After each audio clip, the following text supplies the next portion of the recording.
Hello everyone, welcome to Sonam classes. आज हम permutation group का पार्ट 2 स्टार्ट करते हैं। हमारी डेफिनेशन है ट्रांसपोजिशन। ट्रांसपोजिशन क्या होती है? हमने अपने पार्ट 1 में साइकिल बनाना सीखा था परमुटेशन से। तो कहते हैं अगर वो साइकिल हमारी कितनी लेंथ की होती है, 2 लेंथ की होती है। तो अगर हमारी साइकिल 2 लेंथ की होगी तो उसे हम क्या बोलेंगे? ट्रांसपोजिशन। तो हमने अपने पार्ट 1 में पहले परमुटेशन दे रखी होती थी, उससे साइकिल बनाते थे। अब साइकिल की लेंथ क्या होती थी? जितने उसके अंदर नंबर ऑफ़ एलिमेंट हैं। तो वो कहते हैं अगर वो लेंथ कितनी हो जाती है 2, यानी कि उसके अंदर नंबर ऑफ़ एलिमेंट कितने हैं 2, तो फिर उसे हम क्या बोलेंगे? ट्रांसपोजिशन। जैसे उन्होंने एक एग्जाम्पल भी दिया, एक साइकिल दे दी जिसके अंदर 2 ही एलिमेंट लिखे, एक 1 और एक 3। तो इस साइकिल की लेंथ कितनी होगी? 2। तो ये एक तरह से क्या है? हमारी ट्रांसपोजिशन। लिखा भी हुआ है, because length of this cycle is equal to 2 in which image of 1 is 3 and image of 3 is 1। क्योंकि आपको बताया था ना, 1 से गया 3 में, 3 से गया 1 में। तो यहाँ पर 1 की इमेज 3 है, 3 की इमेज 1 है। अब देखो, अब हमें ये तो पता नहीं है कि परमुटेशन इसकी कितने डिग्री की थी। तो जितने भी डिग्री की इसकी परमुटेशन थी, तो इसमें जो बाकी रिमेनिंग एलिमेंट होंगे, जो बचे हैं एलिमेंट जिनके बारे में बताया नहीं है, इसका मतलब वो चेंज नहीं होते, यानी कि वो खुद से खुद में ही जाते हैं। मतलब अगर मान लो कि ये 4 डिग्री की है, तो इसमें 2 की भी बात नहीं हुई, 4 की भी बात नहीं हुई। तो इसका क्या मतलब है कि 2 भी 2 में गया, 4 भी 4 में गया। मतलब 2 की इमेज भी 2 है एंड 4 की इमेज भी 4 है। तो देखो लिखा हुआ ना, remaining elements are left unchanged. ठीक है। फिर कहता है कि अगर लेंथ 1 की कभी भी आपको साइकिल दिखती है, तो वो इसका मतलब आइडेंटिटी परमुटेशन को रिप्रेजेंट करता है। जैसे कि हमने एक एग्जांपल लिया, आपको बताया भी था मैंने पार्ट 1 में, आइडेंटिटी परमुटेशन क्या होती है? जिसमें हर एलिमेंट की इमेज वो खुद ही होता है। मतलब 1 की इमेज 1, 2 की 2, 3 की 3, 4 की 4, 5 की 5। हर एलिमेंट अपने खुद के ही, जब वो एफ लगाता है फंक्शन में, तो एफ ऑफ 1 1 के बराबर, एफ ऑफ 2 2 के बराबर, एफ ऑफ 3 3 के बराबर, एफ ऑफ 4 4 के बराबर, एफ ऑफ 5 5 के बराबर। तो एक तरह से अगर मैं इसकी साइकिल बनाने जाऊंगी तो 1 गया 1 में फिनिश, 2 गया 2 में फिनिश, 3 गया 3 में फिनिश, 4 गया 4 में फिनिश, 5 गया 5 में फिनिश। यानी कि ये साइकिल क्या होगी? सिर्फ 1, ये सिर्फ 2, ये सिर्फ 3, ये सिर्फ 4, ये सिर्फ 5। तो इसका मतलब मैं अपने एफ को क्या लिख सकती हूँ? या तो खाली 1 लिख दूँ, या खाली 2 लिख दूँ, या खाली 3, या खाली 4, या खाली 5। क्योंकि आपको मैंने बताया था, जो खुद से खुद में जा रहे होते हैं उसको हम लिख के नहीं दिखाते, वो बस एज इट, बस हम उसे हटा देते हैं, बाकी साइकिल लिख देते हैं। अब बात ये कि इसमें तो है ही खाली यही, ठीक है, तो कुछ ना कुछ तो लिखना होगा। तो लास्ट में हम क्या लिख देते हैं? आई। आई का मतलब यही है कि वो हर एलिमेंट अपना खुद में ही जा रहा है। ठीक है। तो इसे क्या बोलते हैं? जो साइकिल 1 की हमारी लेंथ 1 की साइकिल होती है, वो हमारी क्या कहलाती है? Identity permutation. ठीक है। तो f किसके बराबर हो गया? हमारा i के। नेक्स्ट डेफिनेशन देखो हमारी क्या है? नेक्स्ट डेफिनेशन है डिसजॉइंट साइकिल। बहुत ही सिंपल है भाई, दो साइकिल को अगर डिसजॉइंट चेक करना है तो बस ये देख लेना, दोनों के अंदर कॉमन एलिमेंट नहीं होना चाहिए। जो हम उनकी 1 रो रिप्रेजेंटेशन करते हैं, 1 रो रिप्रेजेंटेशन मतलब जब साइकिल बनाते हैं तो उनके बीच में कुछ भी कॉमन नहीं होना चाहिए। अब जैसे देखो, यहाँ 2 साइकिल हैं, एक ने 1 और 3 4 यूज़ किया, दूसरे ने 2 5 7 यूज़ किया। तो क्या कोई कॉमन एलिमेंट है? नहीं। तो इसका मतलब ये कैसी है? Disjoint cycle. अब जैसे देखो, इन्होंने ये 2 लिया, लेकिन मैंने देखा कि यहाँ पर तो 4 क्या है? कॉमन है। तो इसका मतलब ये दोनों डिसजॉइंट साइकिल नहीं है। तो उन्होंने क्या कहा? हाँ, डिसजॉइंट तब बोलेंगे अगर उनमें कोई भी कॉमन एलिमेंट ना हो। अब हमें क्वेश्चन दिया उन्होंने कि आपको एक परमुटेशन लिखनी है, आपको एफ हम दे रहे हैं, वो भी किसकी फॉर्म में? डिफरेंट साइकिल्स की प्रोडक्ट में। तो बिल्कुल सिंपल है, एफ से हमें साइकिल बनाने आती है। तो देख लेते हैं कितनी साइकिल बनती हैं। तो एफ हमें देखो कितनी डिग्री का दे रखा है? एफ हमें दे रखा है यहाँ पर 9 डिग्री का। ठीक है। तो 1 2 3 4 5 6 7 8 9 तक काउंटिंग है। दैट मीन्स हमारे इस क्वेश्चन में जो डिग्री है, वो डिग्री, परमुटेशन की डिग्री कितनी है? 9। चल अब स्टार्ट करें। सबसे पहले 1 लेंथ वाली देख लेते हैं साइकिल कौन कौन सी हैं। ऐसी देखो जो खुद से खुद में जा रही हैं। यहाँ देखा मैंने 4 किस में जा रहा है? 4 में। 6 भी किस में जा रहा है? 6 में। तो मैंने लिख दिया here cycle of length 1 are 4 and 6। ठीक है। तो 4 सिर्फ 4 में जा रहा है, 6 सिर्फ 6 में जा रहा है। लेंथ 1 की साइकिल हमारी क्या कहलाती है? आइडेंटिटीज़। तो आपको पता है नीचे आइडेंटिटी लिखने की ज़रूरत नहीं होती है।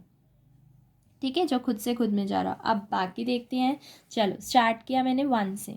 1 किस में जा रहा है मेरा? 2 में। 2 किस में जा रहा है? 3 में। 3 किस में जा रहा है, 1 में, तो मैंने 1 से शुरू किया, वापस 1 पे रुक गई, तो एक साइकिल बन गई। अब 4 के बारे में भी बात हो गई है, 6 के बारे में भी हो गया है, 1 के बारे में भी, 2 के बारे में भी, 3 के बारे में भी। तो 5 से चलें, स्टार्ट करें। 5 के पास गई मैं, तो 5 के पास जाकर मैंने चेक किया 5 किस में जा रहा है, 8 में, तो मैंने लिख दिया 5 जा रहा है 8 में। 8 किस में जा रहा है, 7 में। 7 किस में जा रहा है, 9 में, और 9 किस में जा रहा है, वापस से 5 में। तो इसका मतलब एक और साइकिल बन गई। इधर साइकिल बनी 1 2 3, इधर साइकिल बनी 5 8 7 और 9। तो बस लास्ट में मैंने एफ अपना लिख दिया, this cycle and this cycle, और दोनों ही देखो डिसजॉइंट है। मुझे बोला था ना डिसजॉइंट के प्रोडक्ट में लिखो, तो मैंने दोनों को डिसजॉइंट के प्रोडक्ट में लिख दिया। तो बहुत ही सिंपल क्वेश्चन था। नेक्स्ट क्वेश्चन है, write all the element of a symmetric group S3। Symmetric group S3 आपको स्टार्टिंग में ही बताया था मैंने पार्ट 1 में। S3 याद करो हमने बनाया था ना, जब 3 फैक्टोरियल हमारे परमुटेशन बन रही थी। टोटल हमने 6 परमुटेशन बनाई थी और एक एक बनाकर देखी थी। तो वो तो अब मैंने सीधा डायरेक्ट 6 लिख दिया, क्योंकि हमें S3 के बारे में पता है। जैसे 1 2 3 1 2 3 1 2 3 1 2 3 6 बार लिख दिया।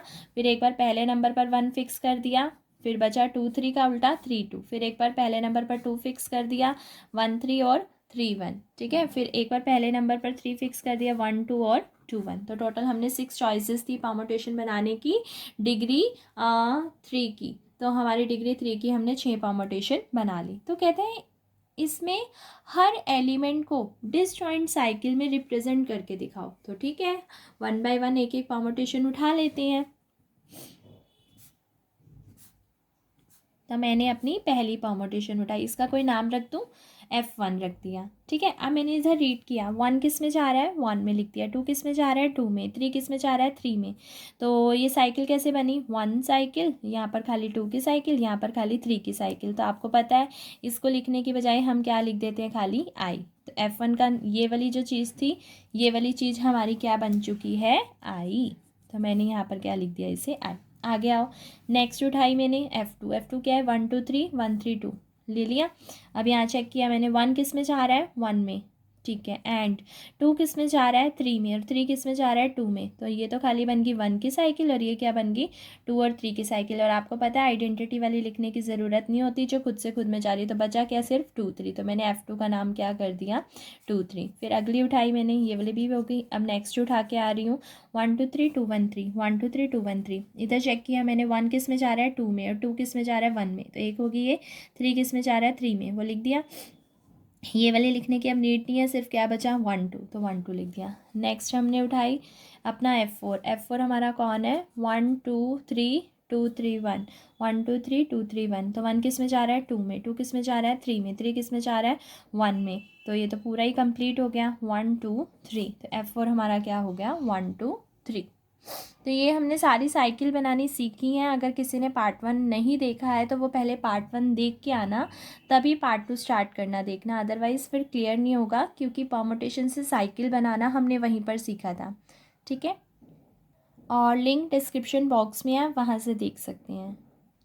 अब F5 ये हम ले लेते हैं, 1 2 3 है और 3 1 2 है। तो F5 भी लिख लिया, 1 जा रहा है 3 में, 3 जा रहा है 2 में, और 2 जा रहा है 1 में। ये भी पूरी कंप्लीट बन गई, 1 3 2। फिर F6 उठाया, 1 2 3 3 2 1। तो 1 जा रहा है 3 में, 3 जा रहा है 1 में, ख़त्म। यहाँ 2 जा रहा है 2 में। आपको पता है सिंगल वाले लिखते नहीं हैं, तो F6 खाली बन गया 1 3। तो आप देखो, F1 ये आया था, लिख दिया। F2 ये आया था, F3 ये आया था, F4 ये आया था, F5 ये आया, और F6 ये आया। तो बस उसने यही बोला था कि आप जो है उन्हें डिस्जॉइंट साइकिल्स में लिख कर दिखा दो, तो हमने लिख कर दिखा दिया साइकिल्स की फॉर्म में। नेक्स्ट हमारा टॉपिक है कि एक साइकिल को एक्सप्रेस करके दिखाओ ट्रांसपोजिशंस की प्रोडक्ट में। तो आपको जब एक साइकिल दे रखी है, अब जैसे मैंने एक साइकिल ले ली, A1 A2 A3 A4 और A5, ये 5 लेंथ की साइकिल ले ली। अब इसको ट्रांसपोजिशन की प्रोडक्ट में कैसे कन्वर्ट करते हैं, ध्यान से सीखो। पहला एलिमेंट उठा लो, ठीक है, ध्यान से देखो। अब पीछे से लगाना शुरू करो। A1 को A5 के साथ एक बना दिया, फिर A1 को A4 के साथ एक और बना दिया, फिर A1 को 3 के साथ, फिर A1 को 2 के साथ। ये हमारा तरीका है ट्रांसपोजिशन की प्रोडक्ट में बनाने का। तो अब उन्होंने एक एग्जांपल दिया, जैसे कि ये चीज़, तो आपको पता है 1 फिक्स कर दिया, पीछे से लेना शुरू करेंगे। एक बार 1 को 2 के साथ, एक बार 1 को 6 के साथ, एक बार 1 को 7 के साथ, और एक बार 1 को 4 के साथ। तो हमारा ये भी हो गया, तो हमारे पास ये भी बन गया। नेक्स्ट है हमारा topic even and odd permutations क्या होती हैं। इवन परमुटेशन की डेफिनेशन देखो, कहते हैं एक परमुटेशन को हम इवन परमुटेशन बोलेंगे if it can be expressed as a product of even number of transposition, यानी कि जब आप एक परमुटेशन उठाते हो और उसे आप ट्रांसपोजिशन की प्रोडक्ट में लिख रहे हो तो आप देखना वहाँ टोटल ट्रांसपोजिशंस कितनी बनी है। अगर ट्रांसपोजिशन की संख्या इवन बनी है तो उसे इवन परमुटेशन बोलेंगे, अगर ट्रांसपोजिशन की संख्या ऑड बनी है तो उसे ऑड ट्रांसपोजिशन मतलब ऑड परमुटेशन बोलेंगे। अब जैसे कि देखो ऊपर ये एग्जांपल लिखा हुआ है, ये एक परमुटेशन थी यानी कि एक साइकिल थी, मतलब एक परमुटेशन थी, परमुटेशन से साइकिल बनी, फिर साइकिल से ट्रांसपोजिशन बनी। तो आपने देखा यहाँ पर जब हमने ट्रांसपोजिशन की प्रोडक्ट करी है तो इस साइकिल से, इस परमुटेशन से ट्रांसपोजिशन की प्रोडक्ट में कितनी संख्या आई हैं, 1 2 3 4। तो यहाँ पर कितनी नंबर ऑफ ट्रांसपोजिशंस होगी अकॉर्डिंग टू दिस क्वेश्चन। तो हमारी नंबर ऑफ ट्रांसपोजिशंस हो गई 4। तो इसका मतलब ये वाली जो साइकिल थी यानी कि ये वाली जो परमुटेशन थी वो क्या है, इवन। क्लियर होगी ये चीज़। और आपने एक चीज़ नोट करी, साइकिल की लेंथ कितनी थी, 5, तो ट्रांसपोजिशन की संख्या कितनी बनी है, 4। इसका मतलब अगर साइकिल की लेंथ ऑड है तो इवन परमुटेशन बनता है, और अगर साइकिल की लेंथ इवन है तो वो ऑड परमुटेशन बनता है। वो अभी आगे भी दिखाऊंगी आपको। अब देखो ऑड वाले में भी आपको ये बताया था, एक परमुटेशन को हम ऑड परमुटेशन बोलेंगे if it can be expressed as a product of odd number of transposition. तो देखो एक एग्जांपल लिया 1 3 5 7, इस साइकिल की लेंथ देख लो कितनी है, 4 है ना, 4 मतलब इवन है। तो जबकि ये बनेगा अगर साइकिल की लेंथ इवन हो तो इसका मतलब पक्का इसकी ट्रांसपोजिशंस की संख्या ऑड बनेगी। देखो कैसे, 1 उठाया, 1 को लिया 7 के साथ, 1 को लिया 5 के साथ, 1 को लिया 3 के साथ, तो कितनी ट्रांसपोजिशंस बनी है। तो ट्रांसपोजिशंस की जब प्रोडक्ट करी तो उनमें संख्या कितनी आई है, 3 संख्या आई है। अगर 3 संख्या आई है तो मतलब हमारी इस साइकिल के अंदर ट्रांसपोजिशन की संख्या 3 है, 3 मतलब हमारी क्या आ गई, ऑड। तो ये कैसी परमुटेशन होगी, ऑड। इधर देखो नेक्स्ट वाले में 1 3 7 6 2, और यहाँ कितनी है साइकिल की लेंथ, 5, 5 मतलब ऑड, लेकिन इसकी ट्रांसपोजिशन की संख्या कितनी बनेगी, 4। मतलब अगर साइकिल की लेंथ n है तो ट्रांसपोजिशन की संख्या n-1 बनती है। मतलब अगर साइकिल की लेंथ 6 है तो ट्रांसपोजिशन की संख्या 5 बनेगी, साइकिल की लेंथ 5 है तो ट्रांसपोजिशन की संख्या 4 बनेगी, ट्रांसपोजिशन की संख्या कम बनती है। तो इसीलिए अगर साइकिल ऑड लेंथ की होती है तो इवन परमुटेशन बनता है, और अगर साइकिल जैसे कि यहाँ इवन लेंथ की थी तो ऑड परमुटेशन बनी, और यहाँ देखो ऑड लेंथ की है तो वो इवन परमुटेशन बनी। समझ गए ना, अगर साइकिल इवन लेंथ की है तो ऑड परमुटेशन बनती है, और साइकिल अगर ऑड लेंथ की है तो इवन परमुटेशन बनती है। क्यों, क्योंकि यहाँ पर देखो 1 2 1 6 1 7 1 3, 1 2 3 4, 4 बनी है ना, और अगर 4 बनी है तो नंबर ऑफ ट्रांसपोजिशन इस साइकिल में कितनी होगी, 4, 4 मतलब इवन। तो ये कैसी परमुटेशन होगी, इवन। तो अब रिजल्ट में पहले 2 रिजल्ट यही लिखे हुए हैं कि अगर एक ऑड लेंथ की साइकिल होगी तो वो इवन परमुटेशन होती है, और इवन लेंथ की साइकिल होगी तो वो ऑड परमुटेशन होती है। थर्ड रिजल्ट क्या कहता है, अगर इवन ट्रांसपोजिशन की इवन ट्रांसपोजिशन से, अगर इवन परमुटेशन की इवन परमुटेशन से मल्टीप्लाई करते हैं तो इवन परमुटेशन ही बनता है। इवन ट्रांसपोजिशन नहीं, इवन परमुटेशन, मेरे मुँह से इवन ट्रांसपोजिशन निकल गया था पहले। इवन परमुटेशन की इवन परमुटेशन से मल्टीप्लाई करते हैं तो उसे इवन परमुटेशन ही कहते हैं। ऑड परमुटेशन की जब ऑड परमुटेशन से मल्टीप्लाई होती है तो भी क्या बनती है, इवन परमुटेशन बनती है। लेकिन अगर एक ऑड की इवन परमुटेशन से मल्टीप्लाई हो तो ऑड आता है, या इवन की ऑड से मल्टीप्लाई हो तो ऑड आता है। मतलब एक तरह से 2 इवन परमुटेशन की मल्टीप्लाई करोगे तो इवन आएगा, 2 ऑड परमुटेशन की मल्टीप्लाई करोगे तो भी इवन परमुटेशन आएगा, लेकिन एक इवन और एक ऑड परमुटेशन की मल्टीप्लाई होती है तो ऑड आता है। फिर उसके बाद उन्होंने बताया आइडेंटिटी परमुटेशन हमेशा क्या बनाती है, इवन परमुटेशन ही बनाती है। अगर आप एक इवन परमुटेशन का इन्वर्स करोगे तो इवन परमुटेशन ही रहेगा, ऑड परमुटेशन का इन्वर्स करोगे तो ऑड ही रहेगा। क्योंकि हमें पता है जब एक साइकिल होती है इन्वर्स करते हैं तो साइकिल बस उल्टी हो जाती है, एलिमेंट तो उतने ही रहते हैं ना। और फिर आता है लास्ट में डिग्री एन की टोटल परमुटेशन आपको बताई थी एन फैक्टोरियल होती है। अब एन फैक्टोरियल में जितने भी हैं आधे इवन परमुटेशन होती हैं, आधी ऑड परमुटेशन होती है। फिर नेक्स्ट डेफिनेशन देखो, अल्टरनेटिंग ग्रुप। कहते हैं अगर डिग्री एन की आप खाली इवन वाली परमुटेशंस को कलेक्ट करके एक सेट बनाते हो तो उस सेट को हम क्या बोलते हैं, अल्टरनेटिंग ग्रुप बोलते हैं। ऑपरेशन क्या होगा, मल्टीप्लिकेशन का, और इसे हम किससे डिनोट करते हैं, ए एन से। तो अल्टरनेटिंग ग्रुप क्या होता है, देखो जो आप टोटल परमुटेशंस बनाते हो ना, अगर जैसे कि आपको मैं ये कह रही हूँ कि मान लो आपकी डिग्री थी 4, तो आपकी 4 डिग्री में कितनी परमुटेशन बनेंगी 24। तो 24 का आधा करो 12, तो आधी होंगी इवन, आधी होंगी ऑड, यानी कि 12 होंगी आपकी इवन परमुटेशंस, उसमें से 12 होंगी आपकी ऑड परमुटेशन। तो जो इवन वाली को अगर आप कलेक्ट कर लोगे तो उसका नाम होता है अल्टरनेटिंग ग्रुप, और अगर आपकी n डिग्री का है तो an अल्टरनेटिंग ग्रुप होगा, अगर आपकी 4 डिग्री का तो a4 आपकी क्या हो जाएगा, अल्टरनेटिंग ग्रुप हो जाएगा। इसी तरह से नेक्स्ट डेफिनेशन आती है परमुटेशन ग्रुप, जो कि हमारे चैप्टर का भी नेम है।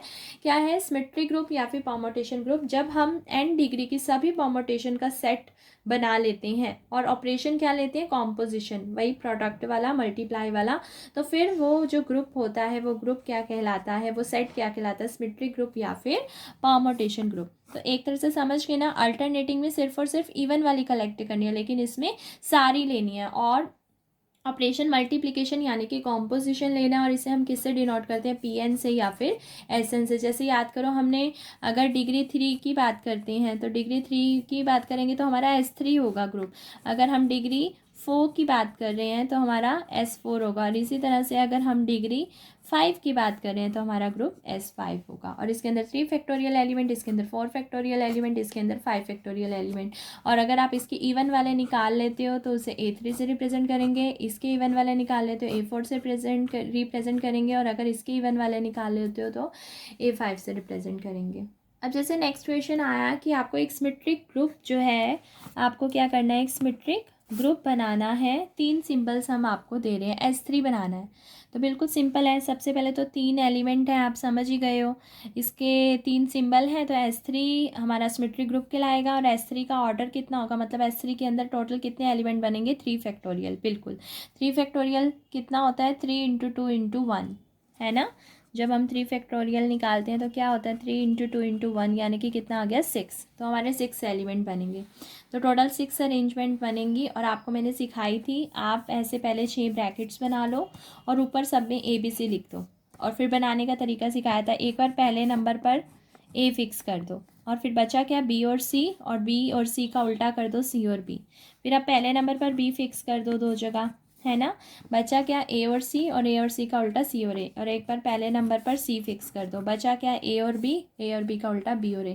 तो हम जो है इन सिंबल्स के साथ 6 अरेंजमेंट कर सकते थे, हमने 6 अरेंजमेंट कर दी, और इन 6 अरेंजमेंट्स को हमने कर्ली ब्रैकेट के अंदर डाल दिया, दैट इज़ ओवर S3, क्योंकि हमने पढ़ा था अगर हमारी n डिग्री है तो n फैक्टोरियल की अगर सारे एलिमेंट, सारी परमुटेशंस को एक बॉक्स में बंद कर देते हैं तो वो हमारा सिमेट्रिक ग्रुप बन जाता है। तो सिंपल आंसर। अब हमारा नेक्स्ट क्वेश्चन आया कि एग्जामिन वेदर द परमुटेशन, एक परमुटेशन दी है कि वो इवन है या ऑड है।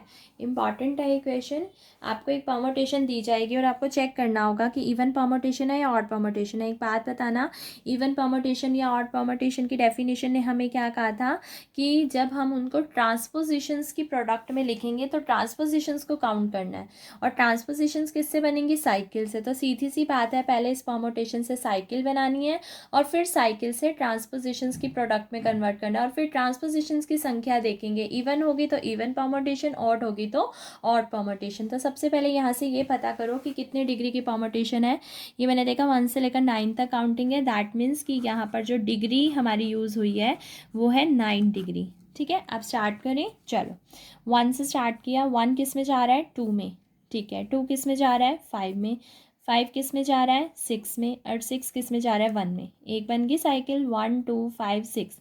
तो आपने देखा अभी हमारा 3 यूज़ नहीं हुआ, आप 3 के पास चलते हैं, और 3 के पास जब मैं गई तो 3 किस में जा रहा है मेरा, 4 में, और 4 किस में जा रहा है, 3 में, तो वापस से होगी, 3 और 4 भी हो गए, तो 1 भी हो गया, 2 भी हो गया, 3 भी हो गया, 4 भी हो गया, 5 भी हो गया, 6 भी हो गया। मैं 7 के पास गई तो 7 तो किस में जा रहा है, 7 में जा रहा है, तो मैंने लिख दिया यहाँ पर 7 किस में जा रहा था, 7 में, तो 7 बन गई। 8 किस में जा रहा है, 9 में जा रहा है, और 9 किस में जा रहा है, 8 में जा रहा है, तो ये भी बन गई। तो आपको पता है सिंगल वाली तो लिखते नहीं है, बची कौन कौन सी, एक ये वाली, एक ये वाली, और एक ये वाली, तो लिख दो आप। F को लिख दिया 1 2 5 6 लिख दिया, ठीक है, 3 4 लिख दिया, ठीक है, और 8 9 लिख दिया। अब ये भी ट्रांसपोजिशन है, ये भी ट्रांसपोजिशन है, बट ये तो साइकिल बनी हुई है, इसको पहले ट्रांसपोजिशन में कन्वर्ट करेंगे। 1 फिक्स कर लिया, 1 को 6 के साथ लिखा, फिर 1 को 5 के साथ लिखा, पीछे से लिखते हैं ना, फिर 1 को 2 के साथ लिखा, और 3 4 था, 8 9 भी था। अब गिन लो कितनी है, 1 2 3 4 5। तो ट्रांसपोजिशन की संख्या कितनी हुई, 5। 5 मतलब ऑड, तो ये कैसी परमुटेशन है, odd, that is our answer. अब हमारा नेक्स्ट क्वेश्चन है, write all the permutation of S. 1 2 3 4 दे रखा है और आपको इवन और ऑड परमुटेशंस की कलेक्शन भी करनी है। तो आप सीधी सी बात है, अब जैसे 4 हैं, अब आपको पता है 24 बनेंगी और 24 वो पहले हम 24 बार 1 2 3 4 1 2 3 4 लिखेंगे और फिर फिक्स करेंगे तो बहुत ही लंबा प्रोसेस हो जाएगा। तो हम इसके लिए हम पहले से ही इसकी 1 रो रिप्रेजेंटेशन करते हैं और उसकी भी ट्रिक होती है बनाने की, ध्यान से सीखना कैसे बनाएंगे। ठीक है, तो आप साइड पर एलिमेंट लिख लो, करने का तरीका सीख लेना क्योंकि बनाने आनी चाहिए ये। चलो स्टार्ट करते हैं। देखो, हमें ये पता है आइडेंटिटी परमुटेशन तो होती है। ठीक है, अब पहले मैं 2 2 वाले बनाऊंगी, फिर 3 3 वाले बनाऊंगी और फिर 4 4 वाले बनाऊंगी, क्योंकि टोटल लेंथ तो 4 ही बना सकते हैं, 4 से ऊपर तो बना ही नहीं सकते। तो ध्यान से समझना, 2 2 वाले। अब जैसे कि ये लिखा मैंने 1 2 3 4, ध्यान से समझना, मैं 1 को फिक्स कर रही हूँ, 1 को क्या कर दिया, फिक्स। तो 2 2 वाले बनाने हैं, तो 1 के साथ 2 भी बन सकता है, 1 के साथ 3 भी बन सकता है और 1 के साथ 4 भी बन सकता है। तो एक तो ये बना दिया 1 2, ठीक है, एक बना दी 1 3, ठीक है, और एक बना दी 1 4। अब 1 बना लिया जितना 1 ने बनाना था। अब 1 को एक बार हटा दो, 2 2 वाले बना रहे हैं ना। अब 2 के पास चलो, 2 को फिक्स किया, अब पीछे नहीं जाना, पीछे वाला हट चुका है, बचे ये। तो 2 के साथ 3 और 2 के साथ 4।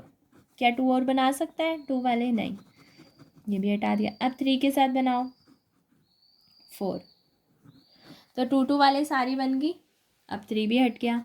अब 4 अकेला 2 वाली तो बना नहीं सकता, चलो 2 वाला राउंड कंप्लीट। अब फिर से लिख दो, अब 3 वाला राउंड स्टार्ट करते हैं।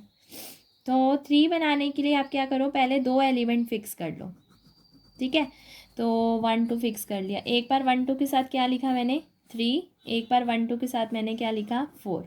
अब 1 2 तो एक बार फिक्स हो गया, अब एक बार 1 और 3 फिक्स कर दो, तो 1 3 के साथ 2 और 1 3 के साथ 4। ठीक है, समझ गए। फिर एक बार क्या फिक्स कर दोगे, 1 4 फिक्स कर लो, एक बार 1 को सबके साथ फिक्स कर लेते हैं ना, फिर 1 4 फिक्स हुआ। तो एक बार 1 4 के साथ मिला 2 और एक बार 1 4 के साथ मिला 3। ठीक है, तो 2 2 वाले भी बन गए हमारे सारे। ठीक है, पर 1 जब फिक्स था, ठीक। अब एक बार 1 ने अपना सबके साथ राउंड कंप्लीट कर लिया ना, अब 3 वाला बचा ही क्या, 2 3 4 बचा, समझ गए। तो 3 3 वाला, अगर मैं अब 2 को भी हटा दूँ तो सिर्फ 2 एलिमेंट वाला बचा, 2 वाला तो लेना नहीं, 2 वाला राउंड हो चुका था। क्लियर, पहले मैंने 2 2 राउंड वाला कंप्लीट किया, फिर मैंने 3 3 राउंड वाला कंप्लीट किया। और कैसे किया, एक बार 1 और 2 को फिक्स करके एलिमेंट लिख दिया, एक बार 1 और 3 को फिक्स करके लिख दिया, एक बार 1 और 4 को फिक्स करके लिख दिया, फिर 1 को हटा दिया, फिर अब 2 को लिया, फिर 2 तो कहता है कि 2 3 4 ही आया है। ठीक है, और 2 3 4 था, इसी तरह से मैं ये भी तो फिक्स कर सकती थी 2 और 4 भी, है ना। 2 ने एक बार 3 के साथ फिक्स हुआ और एक बार 2 ने 4 के साथ फिक्स हुआ, तो ये भी बन गया 2 4 3। अब 2 2 वाले हमारे कंप्लीट, क्योंकि अब मैं 2 को हटाऊंगी तो 3 4 बचा था। ठीक, अब हमारे 3 वाले भी हो गए। अब 4 वाला तो वो क्या हो गया, 4 वाला कैसे बनाएंगे, अब ध्यान से देखो, 1 2 3 4। तो एक बार 12 फिक्स कर दो, एक बार 13 फिक्स कर दो और एक बार 14 फिक्स कर दो। तो 12 फिक्स किया तो 3 4, ठीक है ना। और हमारा इसका क्या बन जाएगा, 12 फिक्स करके 3 4, 3 4 का उल्टा भी कर दो। फिर एक बार 13 फिक्स करो, क्या बचा, 2 और 4, तो 13 फिक्स रहेगा, 2 और 4 का उल्टा कर दो। ठीक है, फिर एक बार 14 फिक्स कर दो, 14 फिक्स किया तो बचता क्या है, 2 3 और 2 3 का उल्टा कर दो। चलो 4 वाले भी, और क्योंकि अब 1 को ही हटा दोगे तो फिर बात ही ख़त्म हो जाएगी। अब लास्ट में ना एक और चीज़ आती है, आप वो ध्यान से सुनना। एक बार मतलब ट्रांसपोजिशन वाला होता है कि आपको ध्यान रखना है, एक ब्रैकेट में 12 डाल दो और एक में एक बार 1 2 3 4। ठीक है, एक बार 1 3 डालना ब्रैकेट में, फिर बचा हुआ लिख दो, और एक बार ब्रैकेट में 1/4 डालना, फिर बचा हुआ लिख दो। अब देखते हैं कि टोटल हमारे 24 हुए हैं या नहीं हुए। काउंट करें, 1 2 3 4 5 6 7 8 9 10 11 12 13 14 15 16 17 18 19 20 21 22 23 24। तो हमने बना लिया। ठीक है, बनाने का तरीका आना चाहिए था। आपके सामने ही मैंने पूरी बनाई। अब उसने क्या कहा था, हमें लिस्ट बनाओ इवन वाले की। और आपको पता है इवन परमुटेशन जो ट्रांसपोजिशन की संख्या इवन देगा। तो सबसे पहले तो ये देखो, ये खुद एक एलिमेंट है और इसके अंदर 2 ट्रांसपोजिशन है। ये भी एक एलिमेंट है, 2 ट्रांसपोजिशन है। ये भी एक एलिमेंट है, 2 ट्रांसपोजिशन है। तो मैंने क्या किया, ये वाले तो डाल ही दिए। अब आपको मैंने रिजल्ट बताया था, अगर एक साइकिल ओड लेंथ की हो तो वो इवन परमुटेशन होती है, और अगर इवन लेंथ की हो तो वो ऑड परमुटेशन होती है ना। इधर आओ, आइडेंटिटी तो हमेशा इवन होती है। आइडेंटिटी को तो मैंने डाल ही दिया इवन वाली में। ये ऑड लेंथ की ये इवन लेंथ की साइकिल है, क्योंकि आप कहोगे कि ये तो ट्रांसपोजिशन है। ट्रांसपोजिशन की संख्या कितनी है, एक ही है ना। तो उसने क्या कहा था, ट्रांसपोजिशन की संख्या जो कितनी बनाएगा, इवन। तो ये साइकिल खुद कितनी लेंथ की है, इवन लेंथ की। और इवन लेंथ की जो साइकिल होती है वो ऑड परमुटेशन में जाती है। तो 1 2 किस में चला गया, ऑड वाले में। 1 3 भी किस में चला गया, ऑड वाले में। ठीक है, 1 4 भी 1 4 भी किस में चला गया, ऑड में। 2 3 भी ऑड में, 2 4 भी ऑड में, 3 4 भी ऑड में। तो 2 2 वाले तो सारे मैंने इधर भेज दिए। ठीक है, फिर आए 3 3 वाले। और 3 लेंथ मतलब, 3 लेंथ क्या होती है, मतलब ऑड लेंथ। और ऑड लेंथ वाला मतलब इवन परमुटेशन होता है, क्योंकि जब इसकी ट्रांसपोजिशन बनती है ऐसे बनती है 1 3 1 2, तो 2 ही तो बनेंगी। ये वाले जो 2 2 वाले थे सारे, ये मैंने सारे भेज दिए इधर। ये इवन परमुटेशंस थी, है ना। तो और बाकी ये 4 4 लेंथ वाली हैं। और आपको पता है अगर इवन लेंथ की साइकिल है तो ऑड परमुटेशन बनेगी। तो ये वाली मैंने किसके अंदर भेज दी, ऑड के अंदर। तो मैंने लिस्ट बना ली, मेरी सारी लिस्ट बन गई। अब देख लो, गिन लो, 12 इसमें होनी चाहिए, 12 इसमें, 1 2 3 4 5 6 7 8 9 10 11 12। इधर देखो, 1 2 3 4 5 6 7 8 9 10 11 12। तो हमने इवन और ऑड की लिस्ट बनानी थी, बना ली। हमारा नेक्स्ट क्वेश्चन है, find the centre of permutation group S3। बहुत इंपॉर्टेंट क्वेश्चन है ये एग्जाम के लिए। देखो, हमें सेंटर निकालना, और आपको पता है ग्रुप का सेंटर क्या होता है, ग्रुप के वो एलिमेंट जो हर एक एलिमेंट के साथ कॉम्यूट करें, वो एलिमेंट्स किस में जाते हैं, ग्रुप के सेंटर में जाते हैं, है ना। तो इसी तरह से अब हमारा ग्रुप कौन है, S3, और हमें इसका क्या निकालना है, सेंटर। तो सबसे पहले तो S3 बताओ क्या होता है। तो हमने S मान लिया कि S के अंदर हमारे 3 एलिमेंट है, तो S के अंदर 3 एलिमेंट है, तो S3 हमारा क्या बन गया, सिमेट्रिक ग्रुप। और S3 के अंदर हमारे कितने एलिमेंट होंगे, 3 का फैक्टोरियल, 3 का फैक्टोरियल यानी कि 6। और आपको मैंने बनाना बहुत बार सिखाया है।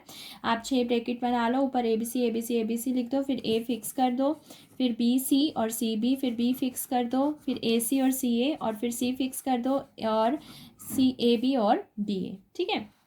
अब आपको पता है सेंटर को जेड से रिप्रेजेंट करते हैं, तो ZS3 हमें ये फाइंड आउट करना है।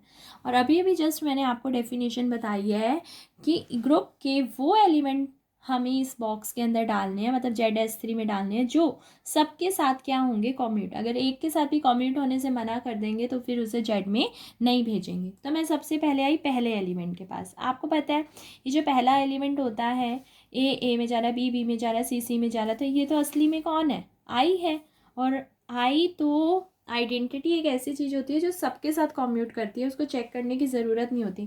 तो ये पहला एलिमेंट तो इसके साथ भी कॉम्यूट होगा, इसके साथ भी कॉम्यूट होगा, इसके साथ भी कॉम्यूट होगा, इसके साथ भी कॉम्यूट होगा, और इसके साथ भी कॉम्यूट होगा। तो ये जो एलिमेंट है ये किस में चला जाएगा, ZS3 में। तो एक एलिमेंट चला गया हमारा। ठीक है, अब मैंने दूसरे को उठाया। अब ये चेक करना है कि क्या ये सबके साथ कॉम्यूट होता है।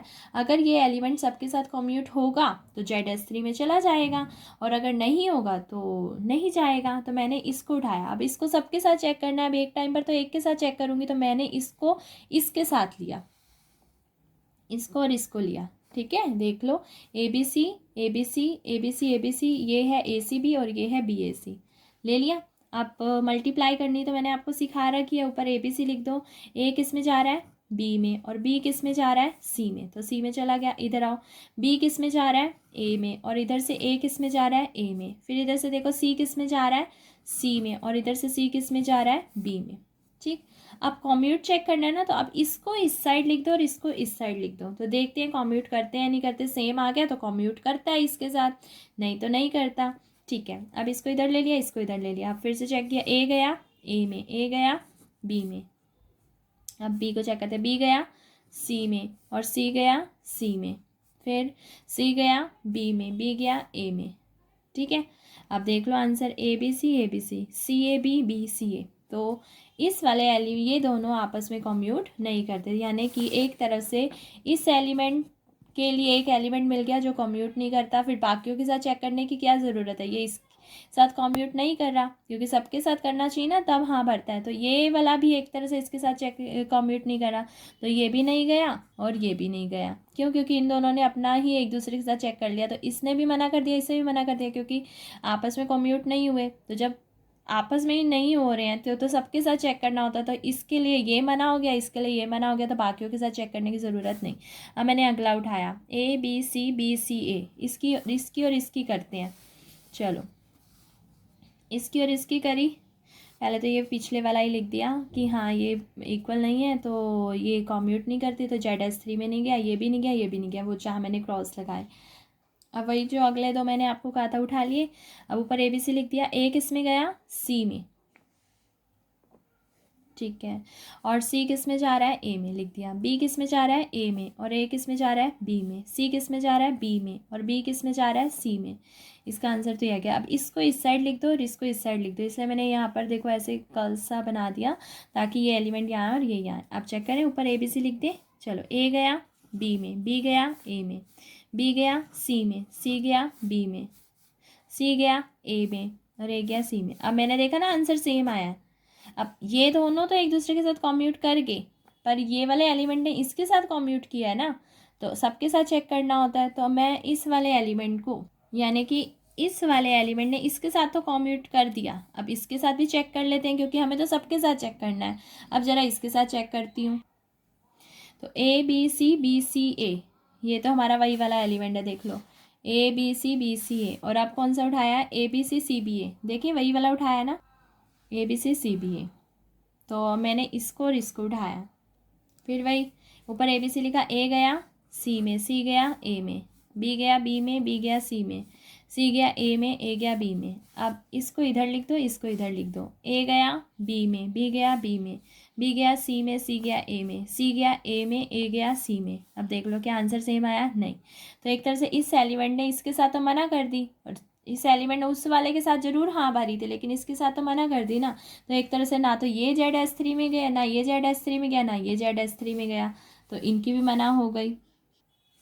इससे भी मना कर दिया और इससे भी मना कर दिया, है ना, क्योंकि इसने, और अब ये पता नहीं, क्योंकि इसका चेक नहीं किया, क्योंकि इसने इसके साथ मना कर दिया था, इसने इसके साथ मना कर दिया, इसने इसके साथ तो हाँ कर दी थी और इसने भी इसके साथ हाँ कर दी थी, लेकिन इस वाले ने इसके साथ मना कर दिया, तो इसके लिए ये मिल गया कि नहीं जा रहा, और इसके लिए ये मिल गया। अब इसको चेक करते हैं, ABC CAB को भी किसी के साथ चेक कर लेते, क्यों ना इन्हीं दोनों को कर लें।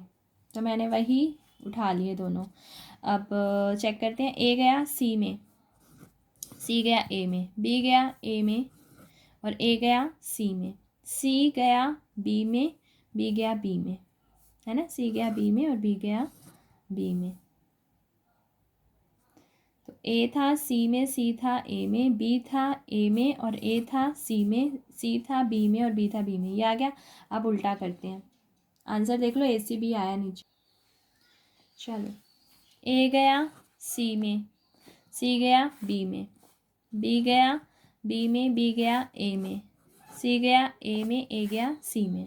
अब देख लो, ये BAC आया और वो क्या आया था, वो ACB आया था। ये देखो ACB आया था, ये BAC आया, तो इसका मतलब इससे भी मना कर दिया, इससे भी मना कर दिया, ये भी ZS3 में नहीं गया, इसका मतलब ये भी इसके साथ कॉम्यूट नहीं हुआ।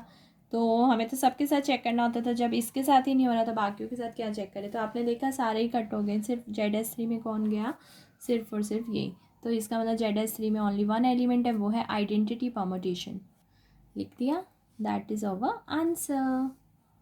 तो हमारा परमुटेशन ग्रुप का जो न्यूमेरिकल पोर्शन था सारा हमने कर लिया।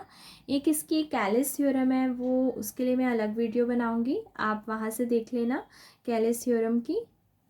और ये टॉपिक हमारे यहाँ पर फिनिश होता है। आपको वीडियो अच्छी लगी हो तो लाइक ज़रूर करना। बाय।